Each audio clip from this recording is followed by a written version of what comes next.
Very important takeaway for marketers, especially those in the AI or SEO space, that AIs are highly inconsistent when recommending brands or products. So be careful how you're actually tracking the AI visibility.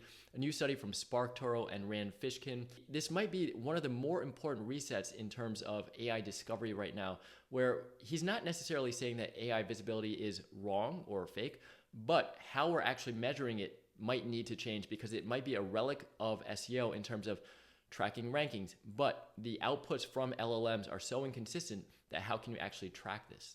So the reason why Rand did this research in the first place is a question that many of us have had. $100 million per year is already spent on tracking LLMs.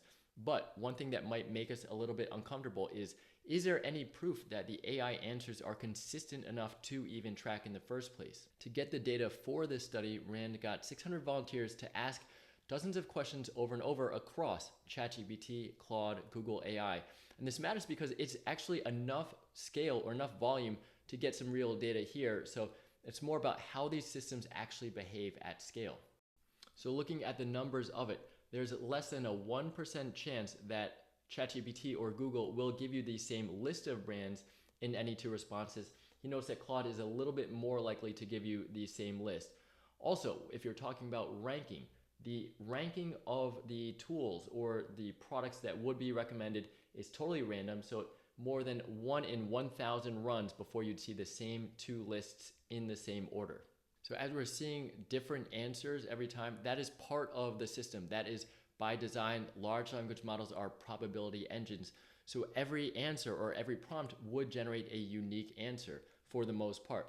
And that's one of the big mental shifts is that because these AI tools are designed to generate different answers, if we're approaching them like they should give consistent output, that is by definition inherently wrong.